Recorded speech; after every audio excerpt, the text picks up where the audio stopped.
जय शंभू नारायण। क्या आपकी शादी भी बार बार किसी न किसी कारण से टल रही है? अच्छे रिश्ते आते तो है पर बात आगे नहीं बढ़ रही। क्या इसके पीछे केवल परिस्थितियां जिम्मेदार है या जन्म कुंडली में भी इसका कोई कारण छुपा हुआ हो सकता है?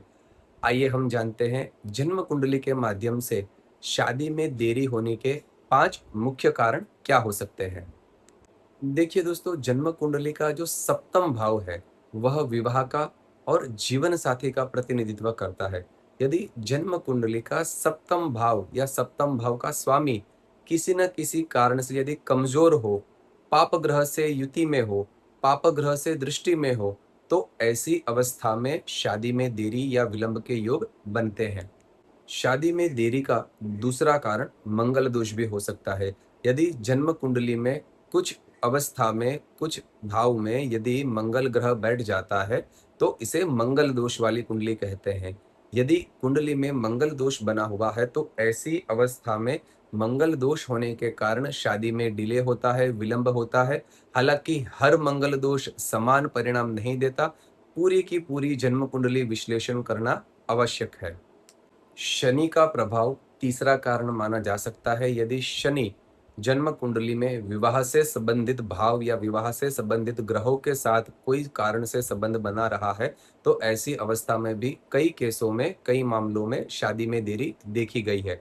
हालांकि शनि ग्रह से संबंधित शादी में देरी भविष्य में रिश्ते को मजबूत बनाने का काम भी अवश्य करती है। राहु या केतु चौथा कारण बन सकते हैं। यदि जन्म कुंडली में सप्तम भाव में या फिर शादी या विवाह से संबंधित भाव में राहु या केतु अपना प्रभाव या अपना संबंध बना रहे हैं, तो ऐसी परिस्थिति में भी शादी में, विवाह में देरी देखी गई है, कठिनाइयां आ सकती है। पांचवा और मुख्य कारण शुक्र की कमजोरी भी हो सकता है। देखिए दोस्तों, शुक्र जो है वह प्रेम, आकर्षण और वैवाहिक सुख का कारक ग्रह माना जाता है।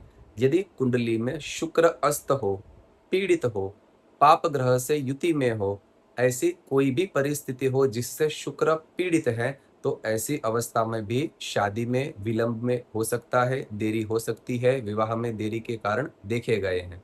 पारंपरिक उपाय है जिसे करने से विवाह संबंधित परेशानियों से आपको राहत मिल सकती है, जैसे कि सोमवार को भगवान शिव जी का व्रत करें, ओम नमः शिवाय मंत्र की रोज एक माला करें, शुक्रवार के दिन माँ लक्ष्मी की आराधना करें, सफेद मिठाई जो है माँ लक्ष्मी को अर्पित करें, कन्या भोजन कराएं, माता पिता गुरुजनों बड़ों की सेवा करें।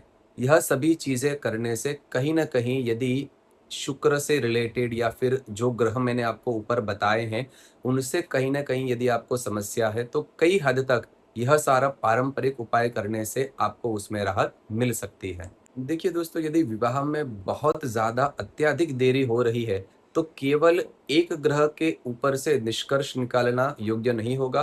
किसी योग्य ज्योतिषी के पास जाकर आपकी पूरी की पूरी कुंडली का विश्लेषण करवाएँ और तब जाकर ही आपको उसका समाधान मिल सकता है। याद रखें, विवाह में देरी का कारण केवल और केवल ग्रह नहीं होते। शिक्षा, करियर, पारिवारिक जिम्मेदारियां, व्यक्तिगत निर्णय भी महत्वपूर्ण भूमिका निभाते हैं। ज्योतिष केवल मार्गदर्शक बन सकता है। अगर आपको यह जानकारी उपयोगी लगी है तो चैनल को लाइक करें, शेयर करें, सब्सक्राइब करें। मैं किरीट जानी मिलता हूं आपसे अगली नई वीडियो में एक नए ज्योतिषीय विषय के साथ। जय शंभू नारायण।